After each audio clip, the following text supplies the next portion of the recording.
Top of the morning to you. Brian Buffini here. And can I say top of the year to you? I'm glad you joined me today. We're really excited to get your year off to a super start. In December of last year, we did our bold prediction show from what we call our Buffini Coaching Live. And we had 35,000 people join us live as we did our bold predictions for this year. And we also do something else at these events, which is we have a very special group of VIP guests. A couple hundred folks. We do a meet and greet. We hang out. We have a time together the night before. We hang out during the time, and then we have a special session after the broadcast is over. And people kept coming up to me. My daughter Anna has recently joined Buffini Company, and many of you know Anna. I've had her as a guest on the show as part of her pursuit of her Olympic journey as a world champion, world-class horse rider. And people said, "Oh, you're joining your dad." She's like, "Yeah." She goes, "I'd always wanted to hear your dad talk about this. I've always wanted to know this from your dad." And so Anna turned to me at the end of the night. She goes, "A lot of people are asking a lot of questions, Dad. Why don't we do an episode like that?" So we thought to start the year off fresh and new, and we have all kinds of exciting plans for the show and what we're going to do here. I'm going to introduce you my co-host today, Anna Buffini, who's armed with a bunch of questions that people want to know on how to get off to a strong start. So, daughter, welcome. Hey, Dad. I'm very excited to be here. I'm very grateful and excited about my new role as a social media manager. I absolutely love it. And yeah, we got so many questions at BCL, and we thought this was a great way to actually have you be the star of the show and put you in the hot seat. It's been amazing to see the inner workings of BuffCo. I've seen you come home and heard you talk about work for my whole life, but I've never actually been in the office day to day, and it's a really incredible place, and I can see why it's done so incredibly. And yeah, we just wanted to see how you think, pull behind the curtain a little bit, and get some of your thoughts to people's questions. Okay. Well, my goal at the end of this is that my daughter still likes me and my wife still wants to stay married to me. So that's my number one objective. And maybe we can help some folks get off to a good start. Well, it was my choice to work for you. So yeah, that's good. We're lucky. We're lucky we're best friends. Yep. Okay, Dad. We say this every year, but I seriously can't believe it's already 2026. Every new year feels so exciting and there's so much hope in it. But I know entrepreneurs can feel like each year they're starting from scratch. You, though, I get to see up close, and you always hit January with a ton of momentum and you're just ready to go. It's so impressive. How can the rest of us set ourselves up to start like that? And if we weren't prepared, what can we do now? That's a big one. Obviously, I've mirrored what I do in our coaching program. So we have a season of kind of reflection, reviewing what we do, and then planning. And so me, thankfully you and I are, the older you get, the more like me you're figuring out you are, which is a terrible thing to find out. But, their little OCD I got going on, which is you see me when I'm making a change, right? All of a sudden the office gets totally organized. All of a sudden all the papers gets thrown out, shredded, done. And I go through my phone, and I'll go through from January to the end of the year, and I'll go through my phone, and I have a little journal, and I'll write out things that happen. And last year was a crazy year for me, as you well know, and a lot of business changes, mom passing, lots of stuff happened in our life, in family and home and business. And so I kind of review that, and then I get settled with that. So even if you're starting the year off and you haven't done that, you had a crazy holiday season, you can still do that. And what I like to do is read myself full, but write myself clear. And so I think that bit of preparation has to happen. You can't Netflix binge watch a bunch of shows and now you're good to go, because watching doesn't do any restorative work for the mind. Yeah. And so I'll think about all the things I review, and then what I find, like I went for a walk on a beach the other day, San Diego in the wintertime. I hope they keep telling people how terrible California is, because, we get these flat sand beaches. I walked for 4 hours the other day. And the reason is I was memo journaling in my phone. And I just kept going further and further and further. And next thing I know, I started in Solana Beach, and now I'm down in Del Mar, and I went past Dog Beach, and I went all the way down to Torrey Pines Beach. I'm like, man, I am like miles away from my car. But now I feel very processed and very focused. And I think on one hand, for an entrepreneur, there's an overwhelming feeling like you're starting again. Obviously, in our system, we believe working by referral, that's compounding. So what you did last year should help you in this year. But there's also an excitement to a new year. Like a golfer feels this. A golfer will play golf, and you've taken up golf now, and you have a terrible 9 holes. Well, you hit the 10th tee box, and for some reason, it's like, it's a new day. New day. It's true. So much hope. Or you play horribly, and you show up the next round, and you're like, oh, it's going to be fine, you know? Yeah. So I'd say there is a sense of that, but there's also an excitement of that, and it's part of being the entrepreneurial journey. So I just think you got to review, you got to, reflect on that, and then you got to plan. Yeah. And then here's the key. I mean, a bad plan executed violently beats the perfect plan never done. Yeah. So whether my plan is perfect or not doesn't really matter. It's going to be executed on with vigor.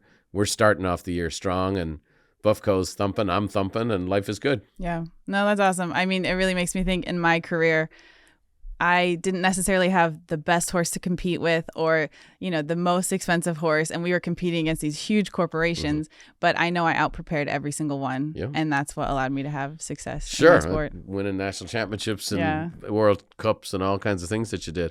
But that's where we're the same. And that's why, Buffco's not the biggest company in the world. Yeah. But we have a very outsourced influence.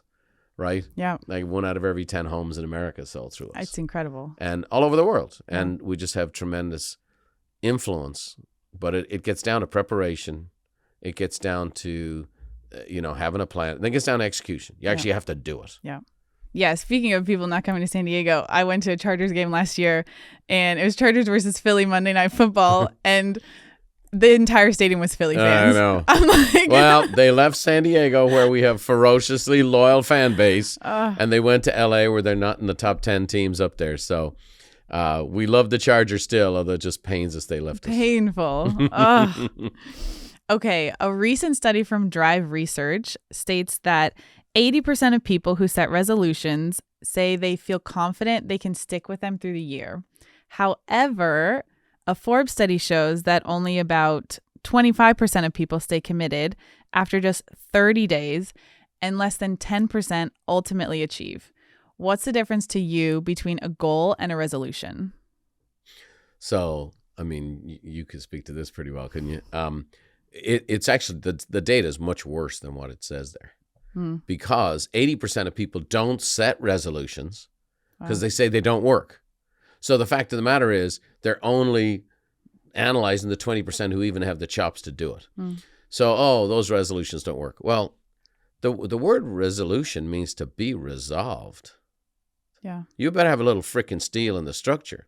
I resolved to be married to your mom for the rest of my life. Yeah. Here's the thing. You guys kid around all the time. We're like, it has never entered into either one of our minds to ever be in a place other than that. Yeah. Now, I know there's people listening, they've been through divorces and all that kind of stuff. I'm not questioning their resolve. I'm just saying that's what my resolve is. Yeah. So when I set a resolution, the key component is, as I've taught millions of people, is you got to commit it to writing. It's got to be a goal. It's got to be something that stretches you. It's got to be something you're willing to suffer for. Yeah. And again, passion, right? Passion. People think passion is, I want my purpose. Yeah. I want my passion. A lot of young people think this is a flowery, joyous escapade. The word passion is from the word paseo, which means to suffer. What do you want to suffer for? Yeah. Since you were 10 years old, you're out of bed at 6 o'clock every morning, 7 days a week, and finishing oftentimes 11 o'clock at night to pursue your dream of, being the best in the world at horse riding. And in my opinion, you did achieve that. You just, the old man couldn't quite afford the horses you need to compete with Glock and the German government and the Queen of England. I'm proud of us. Yeah, but the point is, you got to be resolved. And so to me, the word resolution is brilliant. Yeah. The President of the United States sits behind a resolute desk for the last 200 years. And so I just think we've got to be resolved. And so I want to make the resolutions, as they're in the current parlance, are an idea of what I'd like to have or be. It's got to go from that into, I did an episode years ago, the power of a made-up mind. Mm-hmm. It's got to go into the power of a made-up mind, a written goal, visual reminders, coaching, accountability, mentorship, someone on the journey with you, a buddy, that's trying to achieve something, and then everything you have. And we're promised in this country life, liberty, and the pursuit of happiness. And to me, the pursuit of those resolutions is what happiness is. Yeah. Yeah, that's awesome. I mean, your resolve with mom made a big impact in my life because I need a lot of accountability. Even though I'm very driven and very passionate, accountability really helps me get my goals done. Mm-hmm. And it's funner to do life with friends. And your resolve to be married to mom and have such a strong marriage gave me 5 siblings that I get to be accountable with and have as best friends. So that made a huge impact on my life. You're quite the crew. All right, Dad, I want you to guess. When do most people stop pursuing their New Year's resolutions? There's a lot of different numbers on this. People say Quitter's Day is like February 8th or whatever. And then some people say it's like the 3rd week of January, or the 10th of January, or whatever else. All I know, there is a freaking Quitter's Day. Most people don't make it 5 or 6 weeks, and they're out the door. Okay, so there is a Quitter's Day. We looked at a study from Strava where they analyzed hundreds of millions of logged activities and recognized the drop-off point is the 2nd Friday in January, where most people abandon exercise. Yeah, no, look, I get it. And, here's what the other part of it is. Like, we all eat too much over the holidays, feeling fat. Let me get on the horse and doing some things. And speaking of on the horse, you know the drill. How long does it take to introduce a new discipline to a horse? And you got to do it over and over. And what happens when you miss a day? What happens when you miss a week? What happens when you miss a couple of weeks? So that's the business I've been in for 30 years, which is trying to help people develop new habits. Next week we have Charles Duhigg on because he's the king of habits. Habits are everything. Yeah. And you are what you repeatedly do. So you start out with a resolution. We have the Quitter's Day. Oh, great. Here's the thing. There's plenty of those people. Like, that's the majority of people. Majority of people are not healthy. The majority of people are not happy. The majority of people are not wealthy. The majority of people are not joyful. And you just got to decide if you want to be the majority of people or not. You want to be happy, and you want to be healthy, and you want to be joyous. You want to be successful. You want to pursue your dreams. It is a choice. It's a choice. I'm talking to people, majority of people. I mean, this goes all over the world. But the majority of people I'm talking to are in the Western Hemisphere. Most of them are in the United States. And they need to wake up every morning, kiss the ground, where they live, what opportunities they have, and then go get it.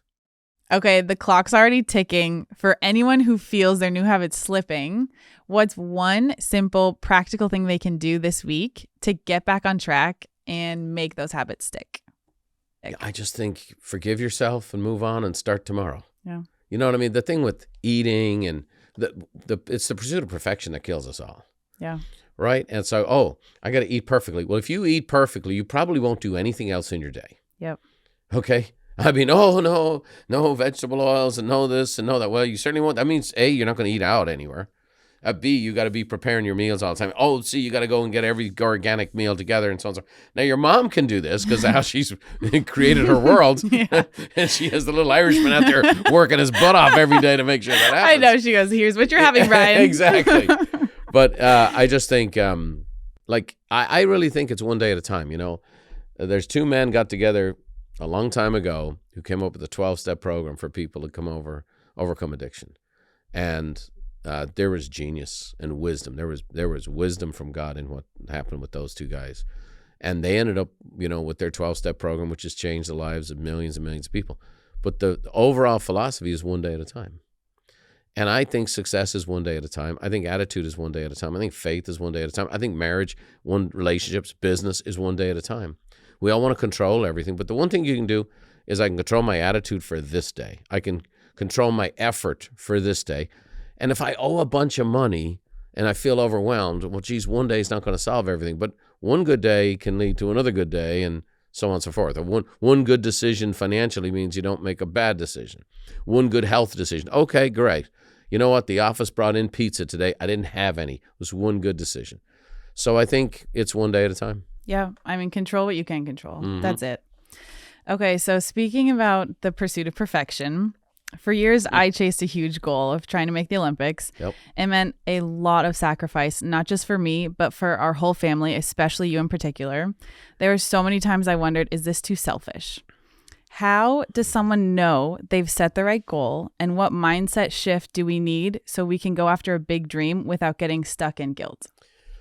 Yeah, and sometimes, look, I can tell you this phrase. This is a difficult one to answer, but it's, I don't know how much is too much until I do too much. Yeah.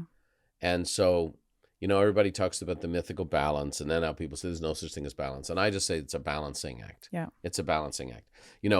For you, you had a dream, and we pursued it to the health, and you pursued it in a way like no other, and you had a world-class coach, and we had everything we could do to win a gold medal.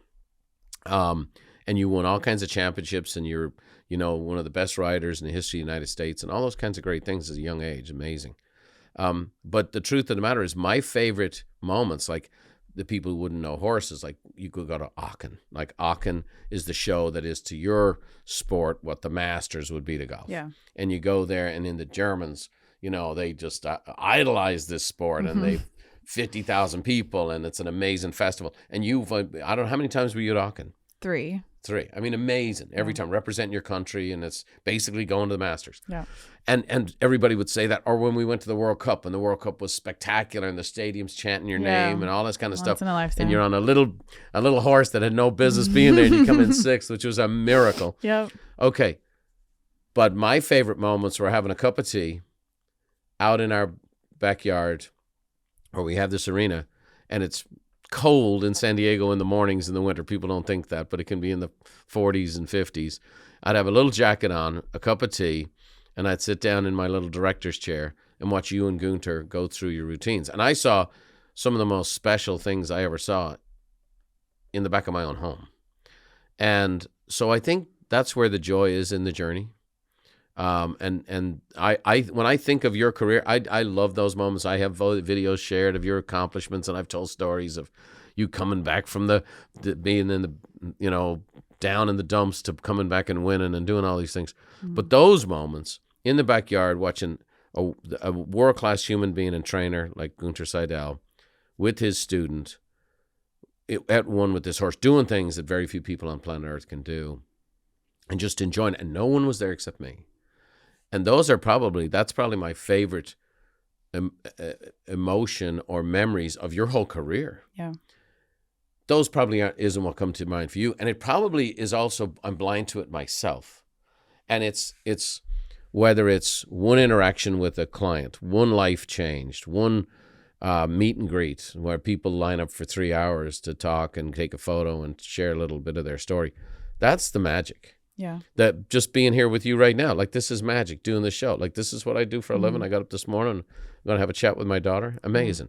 Yeah. So I think finding the joy in the journey, finding the little wins in the day. Yeah. Like for me, I've got this new little discipline. Here's my habit. Like here's my new habit for this year is I take my right foot and I stick it out of the bed. And I won't put my right foot on the ground. I actually stick it just kind of hanging off the bed. And I won't touch my foot down without starting my day with a prayer and starting my day with gratitude. I will not. So that's my deal. I will not actually take my foot and put it on the ground. And I think of, you ever remember the movie We Were Soldiers? Yeah. And he's stepping off the helicopter? Yes. That's the image I have in mind. So I won't step on the floor until I talk to my God and ask him for help and then give gratitude and then think of the things I'm grateful for right then, right there. And then I put my foot down. Yeah. And you know what that does? It makes, I got today. Yeah. I got today. And I think that's really the best way. That's the way you win the year, by the way. That's the way you win the year. Yeah. Like you got today. Whatever happened before, whatever's going on relationally, physically, financially, emotionally, spiritually, you have today. And for me, no matter what I got going on, before I put that right foot down, that's what I do. Yeah. Some of you will have to look it up out there, but I've heard there's some science that your brain can't be negative and grateful at the same time. Yeah. So one thing I do when I'm feeling that negativity pull me down, I will, no matter what, list 10 things I'm grateful for every time. It helps snap me out of it. Yep. Sometimes just one. Yeah, exactly. Exactly. Just one. Yeah. But yeah, I can really personally speak about the journey being the dream and something we haven't talked about yet publicly, but the Lord has really put it on my heart that my Olympic dream has come to an end. So everybody's finding about that right now for the first time. And I am absolutely at peace about it now. I know this is where the Lord has me. It was not easy when I knew I was supposed to stop. It was a pretty tough 6 months and a lot of questioning, a lot of doubts, but thankfully I had you right there with me the whole time, guiding me along.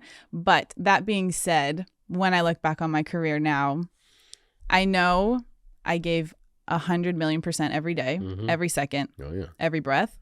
And that truly is why I'm able to come out the other side with no regrets, even if I didn't, get to the Olympics. I think who I am is more important than what I accomplished in the end. And we did accomplish a heck of a lot. So. Yeah, I mean, look, there's a reason I made your job offer, because you're a champion. And that's the deal is, look, I mean, for what it took for you to be in the game you were in, it's like almost having your own garage and having a Formula One team. I mean, that's basically what you were doing. And you were able to get on the track and do some amazing things. Yeah. But I think the big thing is, what you find your identity in for all of us. I talked to a gal the other day, and her kids have both gone to college. And she wakes up every day in floods of tears. Yeah. And that's the same kind of loss that you were experiencing. And so it's very challenging because it's what we find our identity in. And we can find our identity in really good things. Like being a mom is a really good thing. Yeah. Being in business is a really good thing. There's so many things that we can find our identity in. And then you go through this life, and no one gets out of this without having their identity shook. And it's like, oh my gosh, will people like me anymore because I'm not Miss Olympian? Yeah. Or, I go to parties, you went to parties for 20 years and yes, I'm the national champion, or yes, I'm on the junior Olympic team, or yes, I'm on the Olympic select committee, and yes, I'm representing America. Those are all fantastic things. And then one day you're like, no, now I represent 5'9" Irishman who's in the real estate business, Proudly. It's not exactly going to get you a lot of attention at a Christmas party. But so it's who you are and who you become is really what our value is. Yeah. And so, for me, I think if there's a lot of things in my life, I have lists and lists of things to work on, lists and shortcomings. But if I was to say probably the strongest thing I've done on my own journey, just as a man, not as a husband, father, or anything, businessman, is I think the strongest thing I've done in my life is become unattached to things. And I credit that to learning contemplative prayer 30 years ago. But like, this, we had a jet for 17 years. I had 3 of them. The day I sold the jet, everyone around me was bummed out. Not me. Because every day I was on that jet, I held it with an open hand. I went, isn't this amazing? I felt no sense of ownership and no sense of connection. I had joy in it all the time. And then when the need was no longer there, I very practically said, no, it's time to get rid of it. Yeah. And so I will say this, whether it be in real estate, whether it be what I'm doing today, not having my identity tied up in it allows me to change. You guys have come along now, and we've got, St. Patrick's Day. I guess I can make this announcement. St. Patrick's Day, we're very excited. We are relaunching the Brian Buffini Show, and it's going to be a whole new type of deal, like a variety show is what you guys are talking me into. It's going to be awesome. It's going to be awesome. But and again, going to be focused on being a YouTube show and all that kind of stuff. But here's the piece. Because I don't have my identity tied up in this stuff, it makes me flexible to adapt, be open to new ideas, and be creative, and then go to the next place. Yeah. And that's what this new year can be for people. It's like, here's my fundamentals. Like, I'm not going to change. I'm fundamentally not going to change. But I can keep my hands open because I can fundamentally adapt to what's going on and where the opportunities lie. And that's how people's mindset needs to be for this new year. And I just want to say this. If you can mark your calendars for January 22nd, because January 22nd, 2 hours, I'm going to give people 2 hours that I think can change their life. And so we're going to do another one of these Buffini Coaching Live. And I'm going to expose people through a methodology that changed my world and has changed the people we coaches work called the rest-run cycle, which is how to go hard and also rest and live your life and be healthy and happy while you're achieving. And then we're also bringing in Ken Coleman is going to interview Dr. Henry Cloud. Nice. John Acuff and myself on really how to break through psychological barriers, what's holding us back, how to achieve at the highest level. So again, this podcast is going out at the start of the year. So January 22nd, go to buffini.com/BCL and just register. It's free. It's amazing. And you can ask these guys questions. We're tightening these things up. They were going 3.5 hours long. I'm going to do it for 2 hours. Cool. It'll be longer for the live VIP audience, but for the broadcast audience, it'll be 2 hours, no break, boom. And 2 hours can change their life. So come and join me for that. I think that'll be well worthwhile. That's going to be awesome. I got to see the BCL in December Mhm. up close for the first time. Oh, it was awesome. It was awesome. I'm excited for the next one. Studio's like the Death Star. Isn't Yeah, it? yeah. It's so cool. Yeah. Okay. So, yeah, I truly believe that you really can't become who you're supposed to become without pursuing your goals, without setting goals and pursuing them. Mhm. But now that I'm on the other side of pursuing a huge goal, I just want to encourage everyone out there that your dream is truly in your journey. So just Mhm. make sure to remember that along the way. So we just talked about my middle season, ending my Olympic dream and going through a tough time. So for a person out there in their And you've middle, got some very exciting things in the works now, right? we do have some very Yeah, exciting so, things. yeah, life is good. Life yes, is good. Yes, very good. So for the person in their middle season right now, working hard but not seeing much return, what would you say to keep them encouraged? Yeah. And when you personally hit that kind of rough patch, what helps you stay consistent? Can you share a time you had to push through something really hard? How long you got, right? How long you got? Everything's tough. Yeah. Like being in business is a siege. Being in life is a siege. Like we live on a planet that spins. You know, the planet we're on right now is moving at thousands of miles an hour. Yeah. And spinning around like a top in the space. There's, the sun comes up in the morning, the moon comes up out at night. The fact of the matter is everything changes. We don't want anything to change. But that's the natural progression of things, you know? You were Anna, the wildflower girl, right? Wildflower child. Sunflower child Anna, right? Yeah. Oh, great. Well, that was the cutest period of time when you were 5, 6 years old, whatever else. You know what? Embraced every part of it. Well, people get stuck. Oh, I don't want my kid to be 5 forever. Mm-hmm. Well, why do you want to be where you are forever? Yeah. And so I just think the mindset is build up the resiliency and the strength and the flexibility to adapt with all the changes that come and that need to come. Yeah. I think the other part of it is once you reflect and review and you have a plan and you've made up your mind, you stick to it, you have to have the patience to stick it out. Yeah. You have to have the patience to stick it out. And, you and I, neither one of us are known for our immense patience, except with the process. Yeah. And I watched you hour after hour after hour after hour, day after day, year after year, with some horses that would make it and some horses that wouldn't. Yeah. You have to be patient to make it. I'm not patient with myself. I'm not patient as a person. I'm very patient with people. Mm-hmm. I give people a lot of chances. And I'm also patient with the process. Some things you can do quickly and turn around quickly, and some take a little bit longer. Yeah. You and I are known to be some of the most patient people on the planet. Despite that, we knew we'd have to deny our natural tendencies to reach our goals. And we've been excruciatingly patient to reach our goals, and it's worked out pretty well. There have been so many times where you put in work for years before you saw any tangible results. How can we keep showing up when there's a big gap between the work and the win? Yeah, faith, hope, and love, right? My favorite, one of my favorite verse, one of the 7 principles we built the whole company on is, don't be deceived, God's not mocked, for whatever a person sows, that will they also reap. You'll reap a harvest in due time if you don't give up. Mm. And I will say this, I've interviewed hundreds and hundreds of people in this very format here the last 10 years. I've had hundreds and hundreds of famous people at our seminars over the years. And almost every single one of them at some point in time has said what's made them successful is they didn't give up when other people did.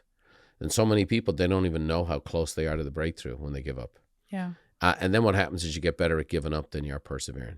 So I would just say, again, sometimes you need to stop something, review, and then go do something else. Yeah. I get that. Some relationships work, some relationships come to an end, all those kinds of things.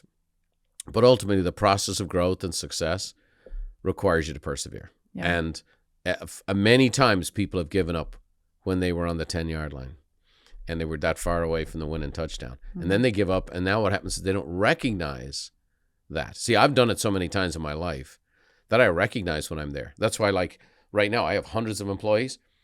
And I've just, as you can tell, we've turned the company around pretty dramatically here. Mm-hmm. Well, I had to be the first believer.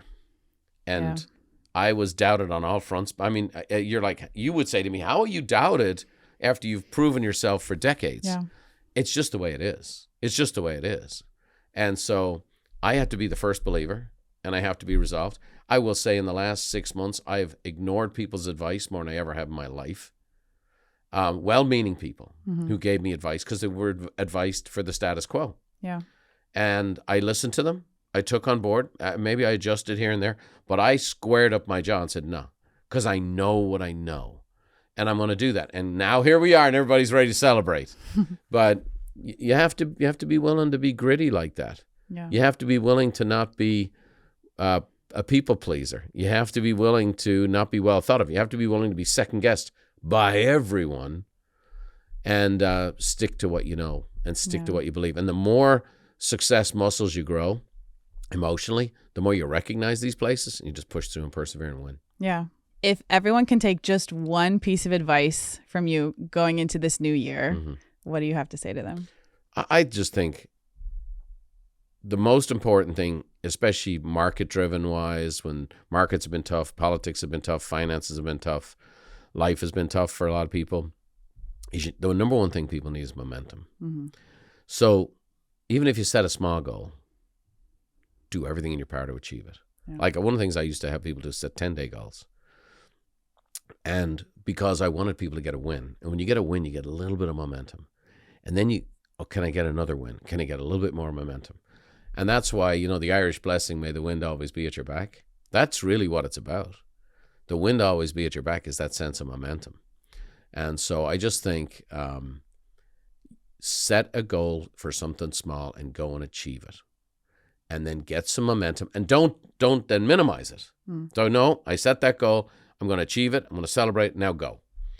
And that's like, it's 1 foot in front of the other is how you climb Mount Everest. It's, $100 at a time is how you get out of massive debt. It's one meal at a time, one walk at a time is how you turn around your physical life.